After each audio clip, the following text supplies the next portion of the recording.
водичка-то, водичка. Прохладненькая, но хорошая.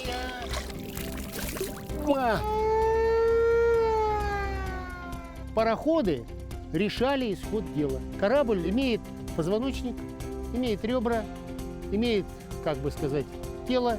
Есть пароходы, ты победил. Нет пароходов, ты проиграл. Все это очень интересно. Когда с вашей статьи в первый раз стали книгой? Она была тоненькая такая, невзрачненькая. И раскритиковали, раздолбали, все, от корки до корки. Счастье. Не обидно было? Я хотел быть ближе к морю. Мечта – это очень хорошая штука. Я так до конца своей мечты и не дошел. Да? Да, это секрет. Это секрет.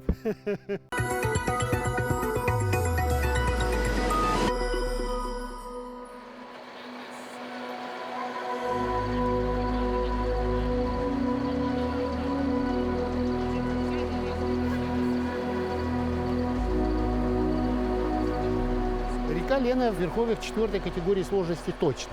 Здесь она уже, конечно, просто могучая, великая река, по-настоящему великая.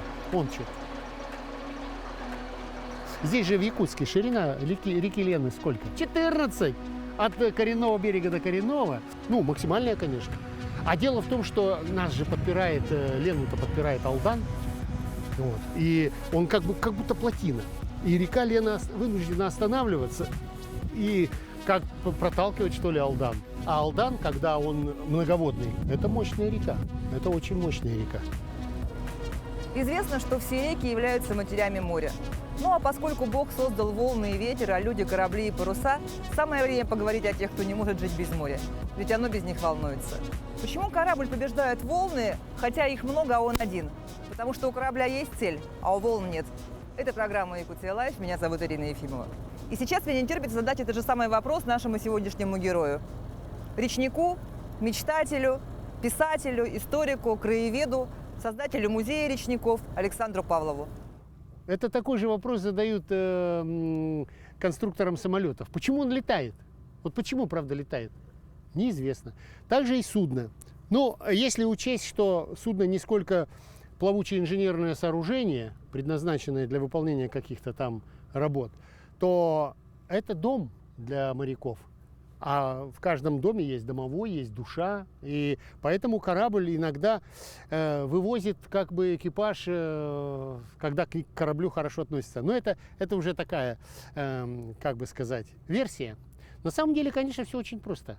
Корабль имеет позвоночник, имеет ребра, имеет, как бы сказать, тело. И все это позволяет ему держаться на воде. Так же, как и человек. У человека разве нет житейских волн на житейском море? Есть. Но человек же терпит. Корабль также. Вообще судно, конечно, это действительно штучный продукт. Двух одинаковых судов, хоть и крупная серия, там по 400 штук, двух одинаковых нет. И они себя по-разному ведут, суда, корабли. Вот один как-то вот влево поворачивает лучше, чем вправо. Второй наоборот. Третий ходкий. Вот он ходкий какой-то. Вот почему так, никто не знает. Они же одинаковые. Поэтому и моряки очень сильно привязываются к своему судну. Потому что это дом. Ни в одном виде транспорта экипаж не живет. На корабле живут. Это дом. А если залезть в машинное отделение, так это фабрика. Там электростанция, там главные двигатели, привод на винты, там насосы, там все. Там лампочки, там предохранители, кабели, провода, все. Так что вот. Вот почему судно плавает и может преодолеть напор волн. Но вот если вы говорите, что у каждого корабля есть своя душа и свой характер, да, то есть это вот как человек, даже если они близнецы с одинаковым набором генов, да, то характер будет разный. Абсолютно, так и есть, да, так и есть. Как вы стали вообще судостроителем? Я услышала, что вы хотели стать судоводителем, капитаном, но не получилось по зрению. Да. Кто-то говорит, вот у человека есть судьба. Все там настолько заранее все написано, расписано, что, как бы сказать, ты иди, не сопротивляйся судьбе, и у тебя вот все получится. Как говорил Марк Твен, делай все правильно, и ты никогда не ошибешься. Может быть, я таковым родился, с кораблями уже в душе. Может быть... Но вы же родились в Алдане, где нет ни моря, ни Ну, реки. жил я в сухопутных местах, но мечтать-то никто не запрещает. Думай, мечтай. Ну, вот у человека есть мечта, ну так иди к ней. Нет, вот что-то мешает. То он споткнулся об одно, то об другое споткнулся. А иногда бывает, что уже прошло много-много лет, там 2-3 десятка лет, и человек начинает, боже мой, столько времени потерял. Вот. Нет, у меня просто вот этой потери времени не было. И все. То есть вот эта мечта появилась, когда вам было сколько лет? 8, 10? Не затрудняюсь, но я уже и тогда вырезал кораблики, пускал их по лужам, да, причем старался именно придать им как бы форму, плавучесть. Вот я помню, у меня не получалось, одну модельку из полена я вырезал, и она у меня вот ложилась на бок. Ну вот что делать? И как ее не пускаешь, это, наверное, в классе в первом было. Как ее не пускаешь, она все равно на бок и на бок. И вот я взял и прибил к дну вот такую дощечку. И когда я вел кораблик, значит, на веревочке, он стоял ровно, потому что под водой было какое-то крыло, которое его держало. Корабль – это очень сложное, действительно, инженерное сооружение, очень сложное. Сложнее всего.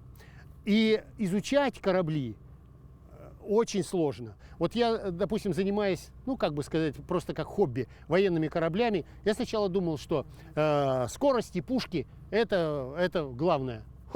Когда я начал заниматься вплотную, я понял, что ничего, ни ракеты, ни пушки не определяют. Определяют возможности корабля вот эти шишечки на антеннах, которые каждая для чего-то предназначена. Одна – дальнее целеуказание, второе – наведение, третье – общее обнаружение, четвертое – обнаружение низколетящих целей, пятое – гидроакустическая станция. Вот где возможности корабля.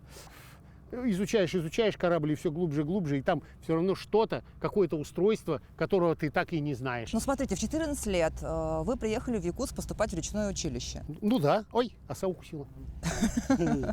Да, поступил и учился. Но ведь не туда, куда хотели. Я хотел быть ближе к морю. А как бы сказать, вот река Лена-то впадает в море, поэтому что тут размышлять? Что тут думать? А потом я, будучи в 68 году в Якутске, в гости приезжал, я увидел речников на проспекте Ленина. Два таких вот, слава богу, мне попались ребята такие вот, какие-то статные, такие красавчики. В форме идут. Думаю, боже мой, все. Река есть, впадает в море, форма есть, вот они, моряки. А когда вы реку Лену в первый раз увидели? Приезжали сюда на машине. И как бы я увидел реку Лену, она же так широкая, паром, ничего себе, судно, настоящее судно, плавает, идет себе. Вот так что, мечта – это очень хорошая штука, а если ты в нее вцепился, идешь к ней. Вот я, например, считаю, что я так до конца своей мечты и не дошел. Теперь мне хочется обо всем рассказать о кораблях, рассказать о людях, которые работают на этих судах, кораблях. Мне хочется рассказать о реках, по которым, значит, все это очень интересно, А потом, что такое мечта? Это же не кусок металла или там не кусок еды, да? Мечта – это мечта. Она все время, ее надо догонять, к ней надо бежать, ее надо ловить. Ну, получается, ваш писательский путь начался со статьи в газету. Я к тому времени уже сделал, наверное, статей 100. Первые я еще вырезал, подшивал. Потом где-то на 400-й статье я махнул рукой, перестал их собирать. Со мной по-другому начали в кабинетах, в коридорах пароходства разговаривать. Ничего себе, парень-то имеет выход наверх в прессу. А пресса-то тогда, слава богу, была силой. Вот. И это же привело меня, как бы сказать, на дальнейшую ступень лестницы. Ведь я мог в конструкторском бюро действительно вот до такой степени увлечься кораблестроением. Это интересно, кстати, очень интересно кораблестроение. Я, когда первый раз увидел свое творение, которое идет по реке Лена, у меня было такое волнение. А что это был за корабль, приятное. расскажите. Это было очень уникальное судно, автомобилевоз, автотурист. Для перевозки легковых автомобилей их брали в Усть-Куте, а выгружали в Хандыге. И люди могли ехать в Магадан. То есть с Магадана они приезжали в Хандыгу, грузились на этот автотурист, он их вез в Усть-Кут, там они высаживались на берег и по дороге в Европу. Это была какая-то уникальная разработка? Уникальная, да, уникальная. Один автотурист стоит в Киренске, как причал, а второй даже не знаю где. Что дальше получилось? Дальше я начал писать статьи в Ленский водник и везде, что музей. А в музее-то уже появляются первые экспонаты. А музей-то уже накануне открытия. А музей-то уже открыт, ленточку разрезали 22 апреля 80-го года.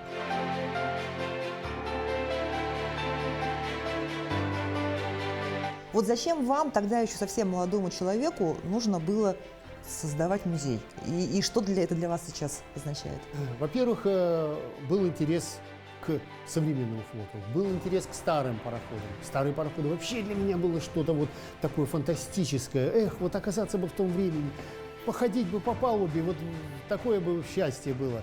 Когда пришел я с армии, и у меня образовалась довольно приличная коллекция. И поскольку я занимался судомоделизмом, как-то вот само собой все выросло, что почему бы и не сделать музей? И вот мне выделили аудиторию, собрал все списки всех пароходов, которые ходили по Лене, сделал книжку. Собрал биографии людей, вышла книжка «Ленские речники». По реке, от истока до устья прошел, ну как же о реке не написать книгу? Вот таких путеводителей, как я уже говорил, уже 6. Ну, моя просто обязанность вот эти все данные, эти все сведения, которые я собрал, выдать людям, чтобы осталась история. Это каждый человек обязан, если он что-то накопил, он что-то должен отдать. Если ты не отдаешь всего себя, если ты не полностью не погружаешься в то дело, которое ты делаешь, все это считай, впустую потраченное время. Что касается экспонатов нашего музея, то, конечно, одно из самых таких запоминающихся и впечатляющих наших экспонатов, вот штурвал. У него очень такая интересная история. Штурвал этот с самого первого мощного парохода, который появился на Лене в 30-е годы. Значит, потом его в 1931 году отправили на Колыму. С Колымы в 1961 году вернули на Лену. И решили переделать его из парохода в теплоход, то есть поставить дизели. Так и сделали. Но поскольку к дизелям предполагалась электрическая рулевая машина, то штурвал выкинули. И он долгое время валялся на окраинах Жатая. И как только в 80-м году мы начали делать музей, я сам этим занимался, сразу мне начали говорить: штурвал в Жатае штурвал, штурвал в Жатае. Ну, пришлось ехать. С тех пор он занимает у нас почетное место. А самое интересное, вот что. Была жива и здорова Мария Афанасьевна Богатырева, дочь знаменитого капитана Афанасия Богатырева. И, конечно, мне хотелось что-то взять из архива Афанасия Даниловича Богатырева, потому что это суперзаслуженный человек для речного флота. А я знаю, что Мария Афанасьевна Богатырева эти материалы не давала никому. Ее просил музей Арктики и Антарктики в Ленинграде. Ее просил Якутский краеведческий музей. Мария Афанасьевна, ну поделитесь. Никому. Я не знаю, как так получилось, но она предоставила материалы Афанасия Даниловича Богатырева, и все это было передано в музей, представляете? И статус нашего общественного музея сразу вообще поднялся, потому что слух прошел, что в музее есть материалы Богатырева Афанасия Даниловича. И все специалисты говорили: ну надо же как. Ну а теперь, как я вам и обещал, хочу рассказать вам про историю знаменитого парохода «Лена», на котором, кстати, Афанасий Данилович Богатырев и работал. Проходите в зал. Вот та самая модель, о которой я вам так много рассказывал. 2,5 метра длины, настоящий пароход, всего в 10 раз больше. Пароход этот очень интересный. Построен в Швеции был по заказу купца Сибирякова. Это знаменитейший купец, такой патриот Арктики, патриот освоения Севера. И с экспедицией Норденшельда по морям этот пароходик пришел на Лену. Он проработал больше 80 лет. Все началось с казаков-первопроходцев. Казаки-первопроходцы вышли. Что надо? Нужен корабль, нужно судно. В 1620-м казаки вышли на Лену. А в 1633 году уже они достигли Яны, Индигирки. То есть за каких-то 13 лет весь север был освоен. Вы же на реке уже встречали танкера, СК, СП, вот эти колесные теплоходы. Вот, знаете, это для меня вообще особый человек. Иван Александрович Дмитриев, он же тоже, кстати, закончил речной техникум. Он работал главным инженером Ленского пароходства. Его все считают отцом современных проектов судов. Здесь им же было создано конструкторское бюро, которому было разрешено проектировать и утверждать новые типы судов, вообще новые типы судов. И это он меня заметил в речном училище, что я рисую, пишу, делаю модели. Это он, как бы сказать, уговорил всех, что давайте заберем этого парнишку в конструкторское бюро. Благодаря вот Ивану Александровичу и начальнику пароходства Иванову Павлу Никандровичу пароходство в 1966 году было награждено орденом Трудового Красного Знамени.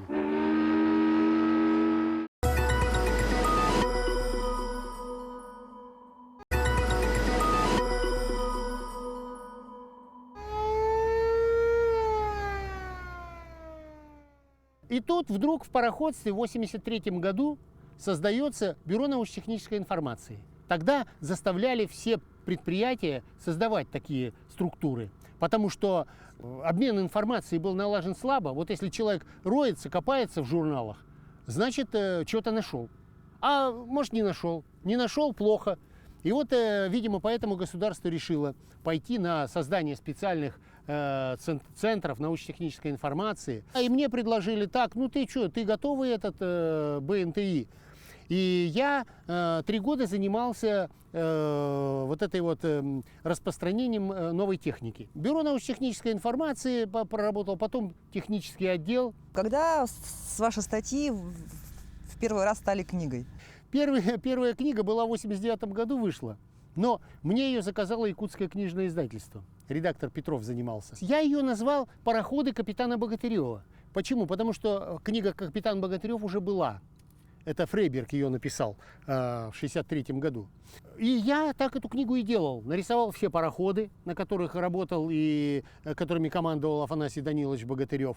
Значит, и сдал книжку в издательство. Ну, рукопись, рисунки.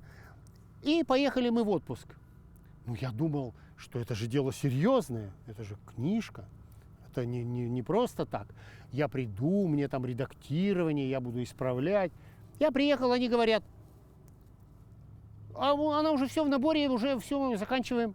Я говорю: ой, как же так? А там, ну, в общем, что-то удалось подправить. Книжечка вышла, это «Капитан Богатырев». Она была тоненькая такая, невзрачненькая, из серии «Судьбы, связанные с Якутией». И, видимо, это меня подстегнуло. А я же говорил, что у меня хобби было военные кораблики. Военные корабли. И я очень много слышал о мифическом английском справочнике Jane's Fighting Ships, боевые корабли мира. Джейна. Это был основатель. И мне казалось, что вот там, вот, если я прочитаю этот Джейн, там все будет написано. Ну, я слышал про него, и вот он у меня перед глазами как-то вот вырисовывался. И я подумал, когда затонула подводная лодка «Комсомолец», это 1989 год, я подумал, а почему бы этот Джейнс мне не сделать своими руками? Вот, как бы сказать, чисто для себя, собрать вот все, что... А все же эти сведения были секретными. И вот я вышел на любителей, они мне помогли. И я думаю, как же это сделать? Это надо в набор отдать. В набор отдать. Это все у меня будут гранки. Это их вычитывать. Потом надо хранить. Я же подумал, что это же можно делать ежегодник с исправлениями. И вот со всеми этими мыслями я вдруг встречаю своего друга по туризму, с которым мы ходили в походы, Коля Томенчук. Ну и вот он меня так расспрашивает: твои планы какие? Я говорю: да вот книгу хочу сделать, прямо вот хочу сделать. Уже фотографии подобрал и текст набрал на машинке. Он говорит: а что ты паришься? Приходи к нам, у нас компьютеры. Я говорю: Коля, да ты что, компьютеры, это же космическая техника, это 90-й год. Где у нас персональные компьютеры были? Где? В Верховном Совете, правильно. В Верховном Совете. Там был именно вот аналитическая группа, которая, как они потом признавались, каким-то контрабандой через Югославию купили IBM 286 модель. Вот. Но на них можно было набирать текст. В общем, короче говоря, вот такая вот история. А дальше произошло вот то, о чем говорят, что боженька помог или еще что-то. И вот пошел конвейер. А я помню вашу книгу «Лена от истока до устья».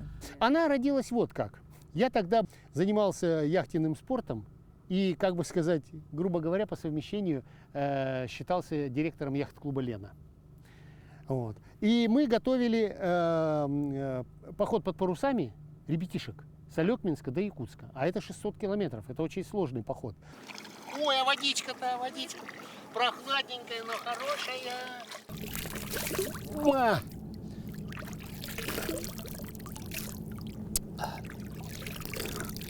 Река ведь она тоже живая? Живое, абсолютно живое, да. Вот смотрите, какая сегодня она ласковая, теплая, вообще приятная. А самое главное, что наша Лена чистая река. На ней нет ни водохранилищ, ни гидроэлектростанций, ни заводов, ни фабрик. И это как это наше счастье, с одной стороны, конечно. Вот. И мы можем подойти к реке и пить, зачерпнув ладонью воду. Я всегда так делаю, кстати. Расскажу смешную историю. Я был недавно в Алдане, только что, а там летом горячую воду не дают. Холодная одна идет. И я умываюсь холодной водой, и брату говорю: ты знаешь что? Я ведь, когда включил холодную воду, я сам себе сказал: я на берегу реки Индигирка. И давай мыться. Потому что Индигирка же тоже. Самая холодная река, кстати, в мире. Индигирка. Я думал, Яна. Нет, нет. Средняя температура воды реки Яны теплее, чем Индигирки. Индигирка самая холодная река в мире. Вот так вот. Хотя Яна вся течет от истока до устья, вся за полярным кругом. Да, Индигирка-то захватывает хорошие районы. Вот. И даже, мало того, в районе Индигирки Момский разлом, это же тепло вулканическое. Каждый километр, вот каждый километр, вот остановись, отфотографируй, там это, туда. Вот меня это очень радует на самом деле. Идет теплоход, берега, ну как бы сказать, идут мимо, и думаешь, вот здесь домик построить, какой-то этот, и тут эта травка, полянка, такое замечательное место, вот бы жить. Через пару километров: ой, какие сосны, какое это, ой, вот построить домик и жить. И вот так вот непрерывно идешь, и это. А какие в верховьях там места? Красота. Какая-то вот эта вот мшистая поверхность, она какая-то бархатная. Не так много людей, которые вот от истока до устья прошли всю реку Лену, каждый километр, каждый метр фактически. Вот. От Иркутской области ну, до конечно, да. От берегов Байкала, мы же через Байкал на истоки заходили. Вот. И на самом истоке вот это озеро видели, красивейшее. Кстати, вот такая же погода была, когда мы были на истоке Лены с экспедицией. И вот для того, чтобы им облегчить, как бы сказать, путешествие, я решил нарисовать все ручьи, все острова, все деревни. Да, для них. Вот эти 600 километров от Алекминска до Якутска. Нарисовал, он им, кстати, пригодился. Я засел за рисование и, в общем, короче говоря, поднял все старинные карты. Мне один интересный исследователь из Москвы, Красноштанов, прислал письмо, когда он купил эту книжку где-то, и он говорит текст, говорит, совершенно отвратительный, но, говорит, карта со всеми этими деревнями, которые ты нарисовал, это, говорит, для меня просто вот находка, класс, спасибо большое, спасибо. Не обидно было? Нет. А я слушаю его и радуюсь. Это же человек читал, вчитывался, замечания делал. И об этом сделал замечание, и о том. Говорят же, если у художника украли с выставки картины, счастье. Ну вот так же примерно, когда раскритиковали, раздолбали, все, от корки до корки. Счастье. Человек читал, прочитал. Поэтому он так и отозвался. Ну, может, любя, черт его знает, не знаю. Как там, с искренней симпатией поругал. Книга это действительно, это же произведение, это многие там говорят даже, как бы сказать, более возвышенно, что это дитё, вот ты это дитё задумал, ага, там делаешь. Ну, я и говорю, вот, как правило, вот будущая книга, она у меня в голове вся. Ну и река Лена от истока до устья. Вы говорили, что думаете о ее переиздании. Конечно, конечно. А как же? Потому что время идет, жизнь идет, все меняется, и на реке Лена очень многое меняется. Но я вижу это издание не таким, как вот она была, повторить это издание, а уже на новом совершенно уровне. Больше форматом, альбомную, красивую, может быть, даже в коробке. С художественными фотографиями. Конечно, конечно, все это есть уже, все это есть. Но, как бы сказать, начинать это самому очень сложно, потому что это большой проект, это такой, где одному, может быть, даже и не справиться. Поэтому я жду предложений от какого-нибудь хорошего человека, который придет и скажет, давай сделаем. Ну вот, может, после нашей программы и появится. Дай бог. Давай сделаем эту книгу. Я с таким удовольствием, я все отставлю, все отложу в сторону. Вот, и займусь только великой рекой Леной. Вот иногда не идет текст. Иногда время поджимает. Надо текст сдавать. А он не идет. Вот, хотя он у меня в голове, в общем, есть такая в виде каши. И я даже своим коллегам советую. Все. Начинай колбасить. Вот абсолютно все, что в голову взбредет по этой теме. Начиная даже с того, что вот дедушка сделал стулья. Значит, и так, не останавливайся. Печатай, печатай, печатай. Потом остановись, прочитай. Лишнее вычеркни. И ты увидишь, что где-то есть начало. С чего можно начать? Опа, переставил, чик-чик-чик-чик, теперь концовку. Ну, а закончить чем? Это уже можно, как бы сказать, тут уж твоя, как бы, память поможет. Вот такой вот, как сейчас модно говорить, лайфхак. Как вы себя одним словом характеризуете? Речник, историк, писатель, мечтатель? Нет, одного слова-то нет. Одного слова нет. Меня каждый раз называют по-разному. В 5, в 8, может быть, в 15 лицах единый. Гидролог, гидрограф, топограф. Когда я делаю модель, я судомоделист. Тут работа очень-очень творческая вот в этом плане. То есть, короче говоря, действительно, когда вот занимаешься рекой, да, когда ее полностью всю описываешь, там, да, приходится быть всем. Ну, значит, все-таки вы речник. Ну, я речник, я профессиональный речник. Все, за нами катер. Да, да. Наше небольшое приключение на берегах Лены завершено. Мы подышали свежим воздухом, мы попили чистой водички из реки Лены, за что ей огромное спасибо. Все, спасибо, Александр Сергеевич, за интересную беседу. Желаем успехов. Как говорят, большому кораблю большое плавание, Спасибо. Большому человеку большая жизнь. Это была программа «Якутия Лайф». Меня зовут Ирина Ефимова. Смотрите нас по будням в 19:15. Расскажем, чем живет Якутия.